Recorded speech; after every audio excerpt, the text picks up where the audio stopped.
Assalamualaikum warahmatullahi wabarakatuh.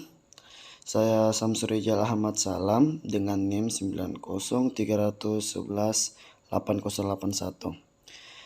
Baiklah, saya akan membawakan presentasi yang berjudul Perilaku Periklanan. Sebelum menjauh membahas perilaku periklanan, kita harus mengetahui lebih dulu bahwa apa itu periklanan.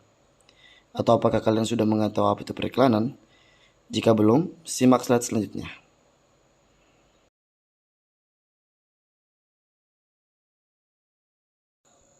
Apa itu periklanan?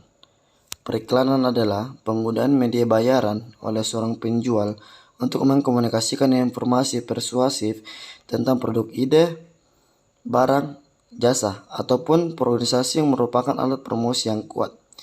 Selain itu, menurut Jeffkins, periklanan merupakan pesan-pesan penjualan yang paling persuasif yang diarahkan kepada para calon pembeli yang paling potensial atas produk, barang, atau jasa tertentu dengan biaya yang semurah-murahnya. Sedangkan iklan adalah promosi barang, jasa, perusahaan, dan ide yang harus dibayar oleh sponsor. Fungsi periklanan. Periklanan mempunyai dua fungsi, yaitu fungsi informatif dan fungsi persuasif. Tetapi, pada kenyataannya, tidak ada iklan yang semata-mata informatif dan tidak ada iklan yang semata-mata persuasif. Iklan tentang produk baru biasanya mempunyai informasi yang kuat, misalnya tentang tempat pariwisata, dan iklan tentang harga makanan di toko swalayan. Sedangkan iklan tentang produk yang ada banyak mereknya akan memiliki unsur persuasif yang lebih menonjol, seperti iklan tentang pakaian bermerek dan rumah. Prinsip moral yang perlu dalam iklan. Prinsip moral yang perlu dalam iklan. Yang pertama itu prinsip kejujuran, yang kedua prinsip manusia sebagai pribadi, dan yang terakhir iklan dan tanggung jawab sosial. Yang pertama itu prinsip kejujuran. Prinsip kejujuran berhubungan dengan kenyataan bahwa bahasa penyimbol iklan seringkali dilebih-lebihkan, sehingga bukannya menyajikan informasi mengenai persediaan barang dan jasa yang dibutuhkan oleh konsumen, tetapi mempengaruhi bahkan menciptakan kebutuhan baru. Maka, yang ditekankan di sini adalah bahwa isi iklan yang dikomunikasikan haruslah sungguh-sungguh menyatakan realitas sebenarnya dari produksi barang dan jasa. Sementara yang dihindari di sini sebagai konsekuensi logis adalah upaya manipulasi dengan motif apapun juga. Dan yang kedua, prinsip martabat manusia sebagai pribadi, bahwa iklan semestinya menghormati martabat manusia sebagai pribadi semakin ditegaskan dewasa ini sebagai semacam tuntutan imperatif, atau bisa disebut juga dengan imperative requirement. Iklan semestinya menghormati hak dan tanggung jawab setiap orang dalam memilih secara bertanggung jawab barang dan jasa yang ia butuhkan. Ini berhubungan dengan dimensi jasa yang ditawarkan, atau loss. Kebanggaan bahwa memiliki barang dan jasa tertentu menentukan status sosial dalam masyarakat dan lain-lain. Dan yang terakhir, iklan dan tanggung jawab sosial. Manipulasi melalui iklan atau cara apapun merupakan tindakan yang tidak etis. Ada dua cara untuk memanipulasi orang dengan periklanan. Yang pertama itu subliminal advertising. Maksudnya adalah teknik periklanan yang sekilas menyampaikan suatu pesan dengan begitu cepat, sehingga tidak dipersepsikan dengan sadar, tapi tinggal di bawah ambang kesadaran.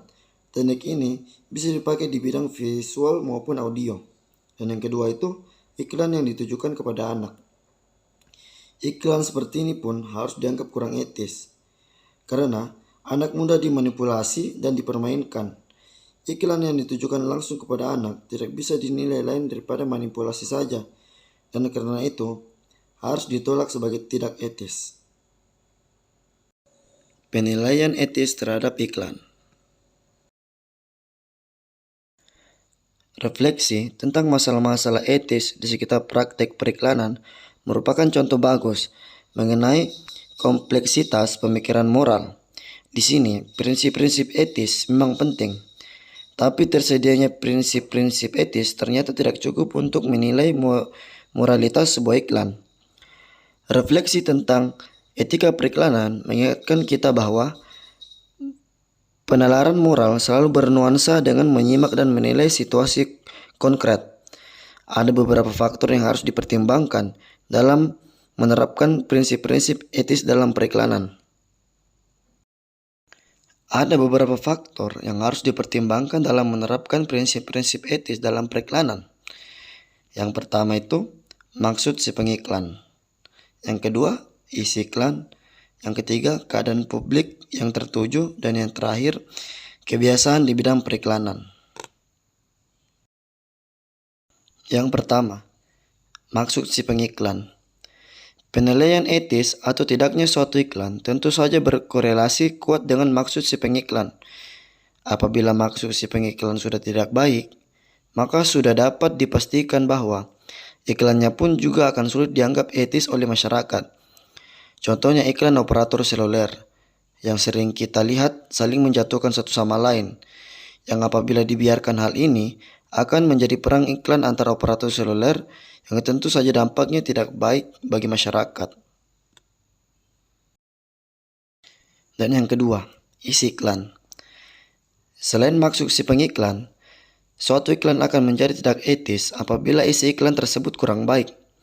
Misalnya saja, iklan tentang minuman keras, terutama apabila disiarkan di negara yang menjunjung tinggi adat ketimuran seperti Indonesia ini.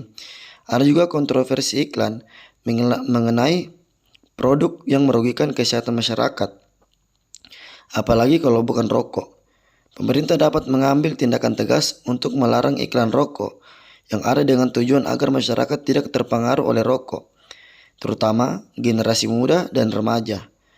Namun, di sisi lain, rokok boleh diperjualbelikan dengan legal. Tentunya akan menuai banyak protes tentang iklan tentang rokok dilarang. Dalam hal seperti ini, konsumen sendirilah yang harus memfilter iklan-iklan tersebut. Dapat mempertimbangkan penggunaannya bagi kesehatannya, terutama risiko yang didapat daripada manfaat yang diperoleh. Dan yang ketiga itu, keadaan publik yang tertuju. Di mana, dalam membuat iklan, pastilah sang produser menargetkan iklannya tepat sasaran, yaitu tepat mengenai pasar konsumen tertentu yang dituju.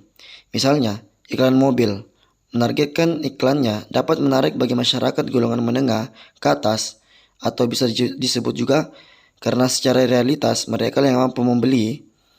Hal ini apabila penyampaiannya kurang tepat, maka dapat menimbulkan perkara etika bagi golongan masyarakat di bawahnya. Apakah etis jika ada iklan tentang mobil mewah di tengah-tengah keadaan masyarakat yang sedang kacau dan mayoritas berada di bawah garis kemiskinan? Karena dengan adanya iklan semacam ini, maka garis pemisah antara penduduk kaya dan miskin akan semakin tebal. Dan yang terakhir itu, kebiasaan di bidang periklanan, di mana periklanan selalu diperhatikan dalam rangka suatu tradisi, di mana dalam tradisi itu, orang sudah biasa dengan cara tertentu disajikannya iklan. Sudah ada aturan main yang disepakati secara implisit atau eksplisit, dan yang seringkali tidak dapat dipisahkan dari etos yang menandai masyarakat itu. Pergumulan iklan dalam etika bisnis. Ada sebuah pernyataan yang terus diperdebatkan dalam dunia bisnis, yaitu apakah benar bahwa bisnis itu perlu dijalankan secara etis? Atau apakah bisnis itu perlu etika?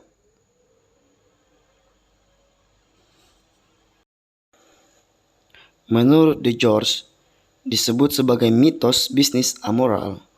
Yang mau digambarkan di sini adalah bahwa kerja orang bisnis adalah berbisnis bukan beretika, atau secara lebih tegas, antara bisnis dan etika tidak ada hubungan sama sekali, karena keduanya merupakan dua dunia yang sangat berbeda dan tidak bisa dicampur adukan. Tetapi, karena iklan langsung menyangkut konsumen dan sekaligus menyangkut persoalan penerapan prinsip kejujuran dan otonomi konsumen, iklan sering dianggap sebagai salah satu tolok ukur bisnis yang etis dan tidak.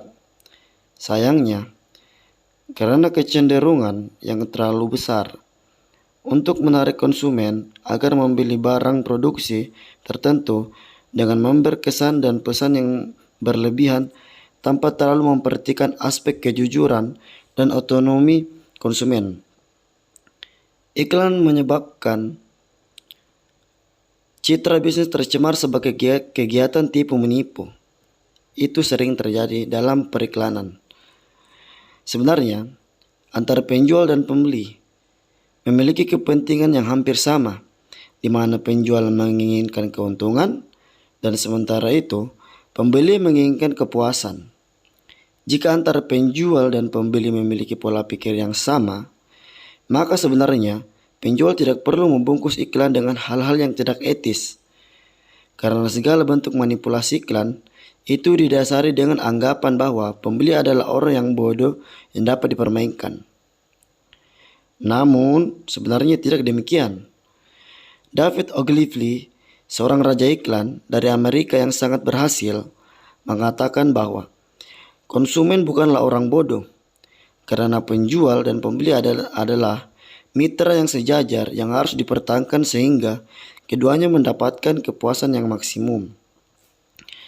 Dalam prinsip kesejajaran yang ini, segala motivasi bisnis, kebohongan tidak boleh dipertahankan.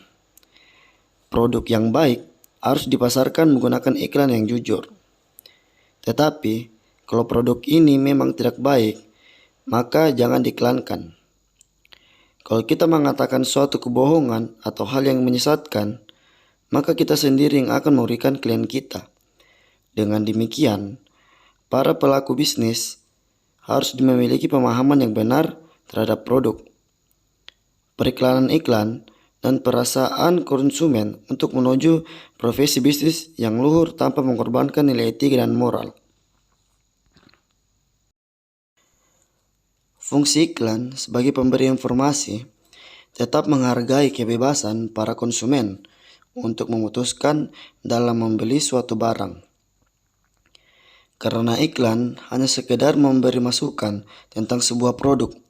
Atas dasar ini, untuk sementara kita bisa mengatakan bahwa sejauh iklan memberi informasi yang benar, kesalahan atau kekeliruan dalam membeli sebuah produk tidak bisa dibebankan sepenuhnya kepada iklan.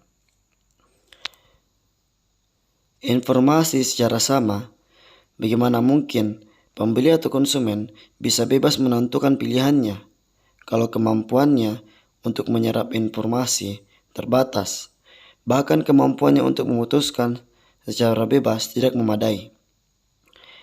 Memang agak sulit kita memberi iklan yang sesuai dengan masyarakat yang beraneka ragam. Karena itu, yang ideal adalah bahwa iklan sejauh mungkin memberi informasi sedemikian rupa sehingga tidak sampai memperdaya konsumen. Itulah tadi penjelasan singkat dari saya tentang perilaku periklanan.